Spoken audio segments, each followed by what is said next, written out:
ہر کسی کو گہری نیند سلا کر اللہ اپنے خاص بندے یا بندی کو اپنی جستجو کی فکر لگا دیتا ہے تاکہ اس سے تاک راتوں کا انتظار کرنے کی اسے ضرورت ہی کہاں پڑتی ہے۔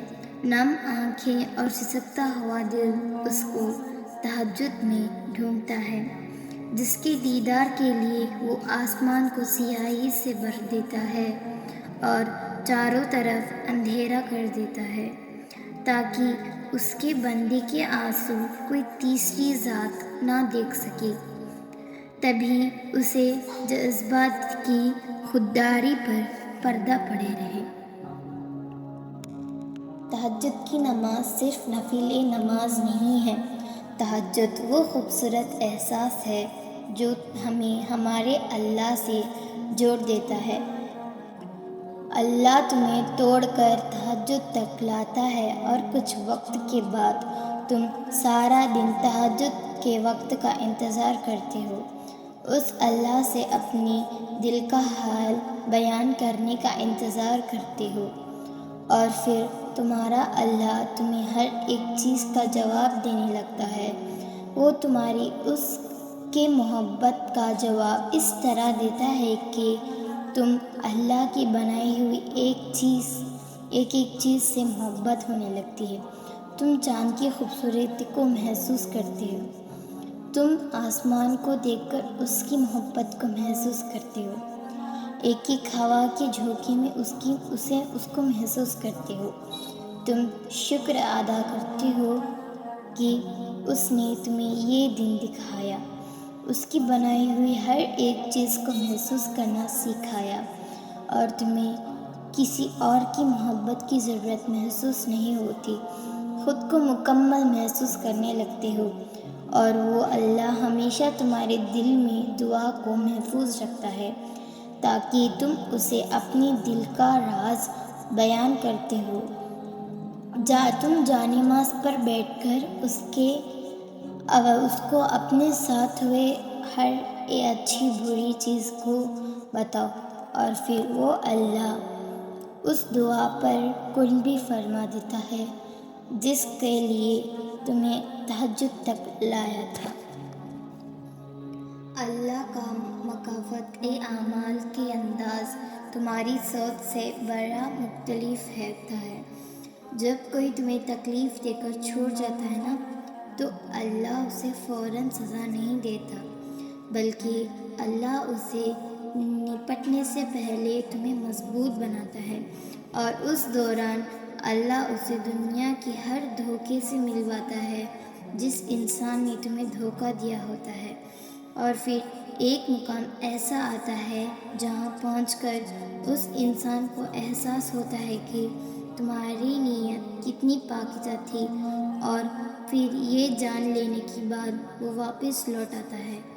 آخر میں اللہ سب کو تمہارے سامنے لا کر کھڑا کر دیتا ہے، لیکن تب تک تم آگے بڑھ چکے ہوتے ہو اور اللہ نے تمہیں اس کافر مطمئن کر دیتا ہوتا ہے کہ تم ان سب کو معاف تو کر دیتے ہو لیکن ان پر دوسرا موقع نہیں دیتے ہو، کیونکہ اللہ نے تمہیں ہر اس شے میں سکون دے دیا ہوتا ہے جو اللہ نے اسے جانے والے کے بدلے تمہیں دی تھی، اور یہی تمہاری سب سے بڑی جیت ہوتی ہے کہ اللہ تمہیں ان کے بغیر رہنا سکھا دیتا ہے جس کے بغیر تم زندگی کا تصور بھی نہیں کر سکتے۔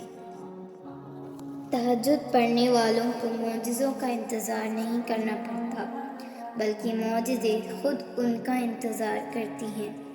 جب تک اللہ نے کوئی حیرت انگیز کام کرنا ہوتا ہے تب وہ تمہیں تہجد تک کھینچ لاتا ہے۔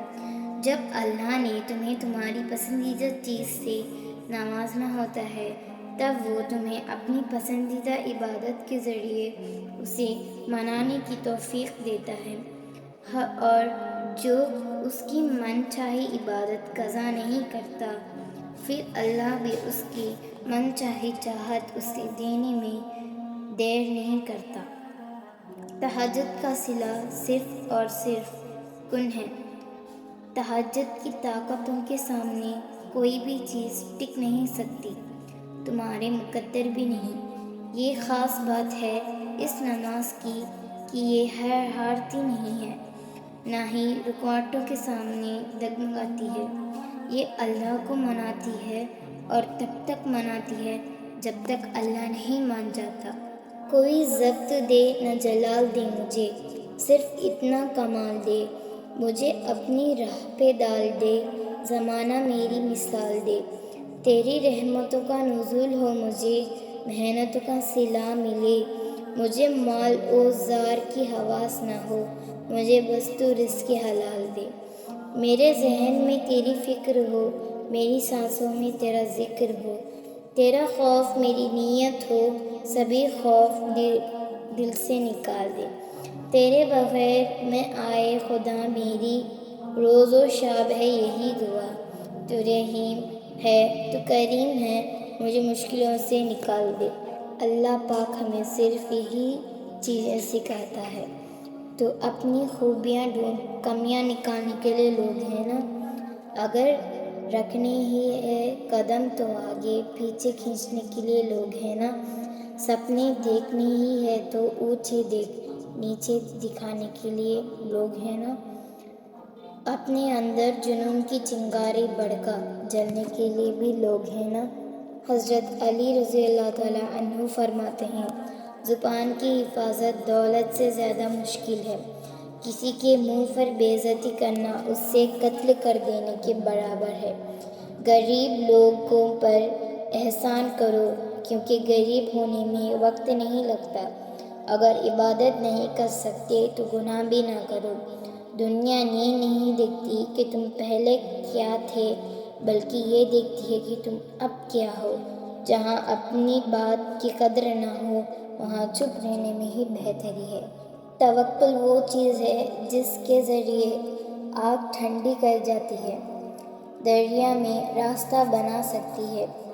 موسیٰ علیہ السلام ایریوں سے زمزم نکلوا سکتی ہے، یوسف علیہ السلام کو یعقوب علیہ السلام سے ملوا سکتی ہے، شدید طوفان میں نوح علیہ السلام کی ہستی کو پار کروا سکتی ہے، چاقو کی تیز دھار ابراہیم علیہ السلام کا کچھ نہ کر سکتی ہے۔ اللہ پہ بھروسہ کرو، جیسے یوسف علیہ السلام نے اندھیرے کنویں میں کیا، جیسے یونس علیہ السلام نے مچھلی کے پیٹ میں کیا، جیسے زکریا علیہ السلام اپنی بیوی کے بنج ہونے کا باوجود دعا کرتے رہے۔ تو پھر تم اپنے رب پر توکل نہیں کرو گے؟ دعا کرو، اللہ پہ بھروسہ رکھو، ان کا رب اور تمہارا رب ایک ہی ہے، اور وہ تمہارے دل کا حال بخوبی جانتا ہے۔ اللہ تمہیں سب سے زیادہ محبت کرتا ہے، وہ بس چاہتا ہے تم اس سے بات کرو، اپنی پریشانیوں اس کو بتاؤ، اپنے دل کا حال کہو، اس سے کہو، اللہ سے مانگو۔ اللہ کبھی کسی کو نہ نہیں کہتا۔